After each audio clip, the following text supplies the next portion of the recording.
नमस्कार। स्वागत है आप सबका राजनीति के इस अखाड़े में। मेरा नाम है अजय सेतिया। मित्रों, चुनाव के नतीजों को हम इस दृष्टि से देखते हैं, कौन जीता, कौन हारा, किसकी सरकार बनी। लेकिन कुछ और दृष्टिकोण भी होते हैं जिन पर गौर करना बहुत जरूरी होता है। कम से कम 3 प्रदेशों का मैं आज जिक्र करना चाहता हूं जिस पर गौर करना बहुत जरूरी है। पंजाब, जहां 2 अलगाववादी चुनाव जीत गए हैं। एक खालिस्तानी अमृतपाल सिंह है जो असम की डिब्रूगढ़ जेल में बंद हैं, और दूसरे हैं सर्वजीत सिंह खालसा।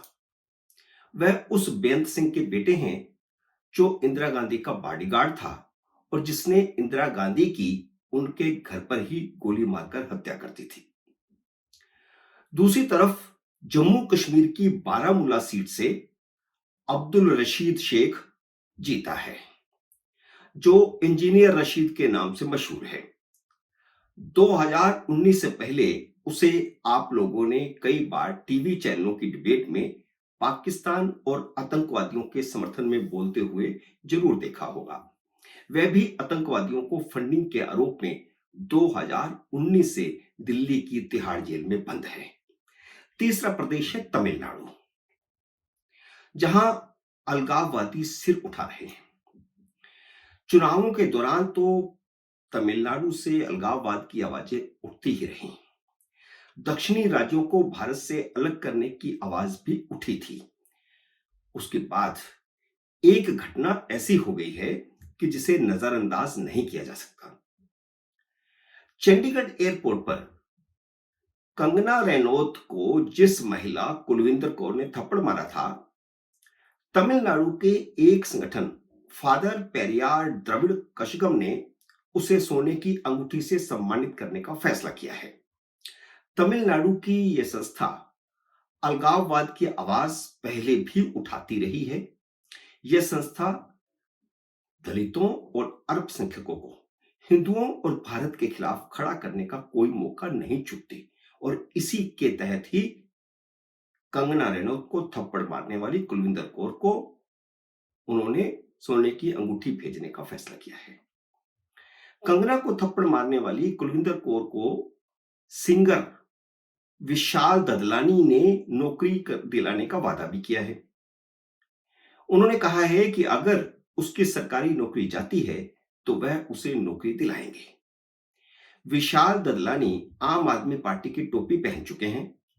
केजरीवाल के लिए उन्होंने गाना लिखा था, लगे रहो केजरीवाल। वह शाहीन बाग के धरने में भी बैठ चुके हैं। किसान आंदोलन में हिस्सा ले चुके हैं। नरेंद्र मोदी की तुलना नॉर्थ कोरिया के तानाशाह किम जोंग से कर चुके हैं। फिल्म इंडस्ट्री में कितने लोग पाकिस्तान की साजिश का मोहरा बने हुए हैं, उसका इतिहास भरा पड़ा है। पहले भी थे, अब भी है। लेकिन मैं 2 ताजा उदाहरण देता हूं। पहला उदाहरण मुंबई पर हुए आतंकी हमले का है। पहले दिन से ही साफ था कि आतंकवाद के पीछे, इस घटना के पीछे पाकिस्तान का हाथ था। लेकिन महेश भट्ट ने दिग्विजय सिंह के साथ मिलकर और कृपा शंकर सिंह के साथ मिलकर उस किताब का विमोचन किया था जिसमें लिखा था कि 26/11 यानी मुंबई पर जब घटना हुई, आतंकवादी वारदात हुई, उस दिन 26 नवंबर था। तो लिखा गया कि 26/11 पाकिस्तान की नहीं, आरएसएस की साजिश थी, और किताब का नाम भी यही था, 26/11 आरएसएस की साजिश। फिल्म इंडस्ट्री में वैसे तो हमेशा से पाकिस्तान समर्थकों का जमावड़ा रहा है। मोदी के आने से पहले तो उनकी तूती बोलती थी, उसके बाद थोड़ा सा दूसरों का मुंह भी खुला है। फिल्म इंडस्ट्री से जुड़े हुए ही दीप संधू ने लाल किले पर खालिस्तान का झंडा लगा दिया था। खालिस्तानी अमृतपाल सिंह, जो इस समय डिब्रूगढ़ जेल में बंद है, उसी वारिस पंजाब दे संस्था का मुखिया है जिसे दीप संधू ने बनाया था। अमृतपाल सिंह, सरबजीत खालसा और कुलविंदर कौर तीनों के समर्थन में पंजाब में खालिस्तान के झंडों के साथ जोरदार प्रदर्शन हुए हैं, और यह बातें बाहर नहीं फैलाई जा रही। वहां दबाने की कोशिश की जा रही है। मीडिया भी इस तरह की बातें बाहर नहीं फैला रहा है, जबकि वहां के मीडिया में, वहां की यूट्यूब में, पंजाब की जो पंजाबी की यूट्यूब है उसमें ये खुल करके दिखाया जा रहा है कि खालिस्तान का आंदोलन फिर से खड़ा हो चुका है। आम आदमी पार्टी की सरकार के नाक के नीचे सैकड़ों लोगों ने सैकड़ों ही खालिस्तानी झंडों के साथ जगह जगह प्रदर्शन किया है। बारामूला में इंजीनियर रशीद के समर्थन में भी जोरदार प्रदर्शन हुआ है, जो कि वहां पाकिस्तान का डाउट है। कुलविंदर कौर के समर्थन में भी प्रदर्शन हो रहे हैं। नरेंद्र मोदी के तीसरी बार प्रधानमंत्री बनने और 3 अलगाववादियों के लोकसभा चुनाव जीतने के बाद भारत विरोधी ताकतें एक बार फिर सिर उठाने की कोशिश कर रही हैं।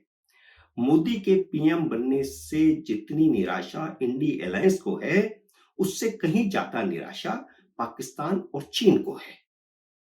हालांकि उन्हें भारत के मामलों में दखल नहीं देना चाहिए, लेकिन निराशा है और निराशा की वजह से ही हम उसकी प्रतिक्रिया भी जम्मू कश्मीर में देख रहे हैं।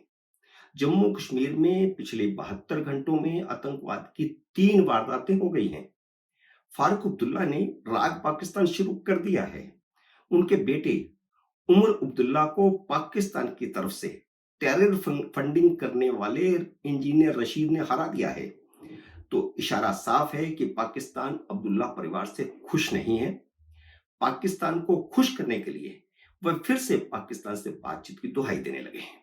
ये उनका हमेशा से है। जब वे चुनाव हारते हैं तो पाकिस्तान पाकिस्तान करने लगते हैं। इसका मतलब बिल्कुल साफ है कि वे मानते हैं कि यह सब जो आतंकवाद की वारदातें हो रही हैं, वे पाकिस्तान ही करवा रहा है। इसीलिए वे बार बार कह रहे हैं कि पाकिस्तान से बातचीत करनी चाहिए। जब भी आतंकवाद की वारदात होती है, वे कहते हैं पाकिस्तान से बातचीत करनी चाहिए। तो वे मानते हैं कि यह आतंकवाद लोकल नहीं है। यह पहली बार नहीं हुआ है कि इस तरह के बयान फारूक अब्दुल्ला ने दिए हैं। जब जब उनकी पार्टी संकट में आती है, जब जब वे खुद संकट में आते हैं, जब जब उनका परिवार संकट में आता है, राजनीतिक तौर पर उनको मुश्किलें आती हैं, वे पाकिस्तान से बातचीत का रोना रोने लगते हैं। और यह पहली बार हुआ है कि अब्दुल्ला परिवार का कोई सदस्य लोकसभा में नहीं पहुंचा है। जब जब परिवार हारता है, अब्दुल्ला परिवार की भाषा बदल जाती है। कठुआ की घटना के बाद फारूक अब्दुल्ला ने कहा है कि मिलिट्री ऑपरेशन से आतंकवाद की समस्या का हल नहीं निकलेगा। ये सब जो भारत सरकार की पॉलिसी के खिलाफ बयानबाजी करते हैं, ये सब पाकिस्तान के स्लीपिंग सेल हैं। नरेंद्र मोदी के लिए सबसे महत्वपूर्ण अब ये है कि तमिलनाडु, महाराष्ट्र में और पंजाब में और जम्मू कश्मीर में, इन 4 राज्यों में जो आतंकवादी सिर उठा रहे हैं, जो अलगाववादी सिर उठा रहे हैं, सबसे पहले उनका सिर कुचलना जरूरी है। इसकी तरफ मोदी सरकार को सबसे पहले ध्यान देना होगा। मित्रों, उम्मीद है मेरा ये वीडियो आपको पसंद आया होगा। इसे लाइक और शेयर कीजिए। अगर आपने मेरे यूट्यूब चैनल को अब तक सब्सक्राइब नहीं किया तो कृपया सब्सक्राइब करके अपना आशीर्वाद दीजिए। जल्द ही मिलते हैं अगले वीडियो में किसी अन्य विषय के साथ। तब तक नमस्कार।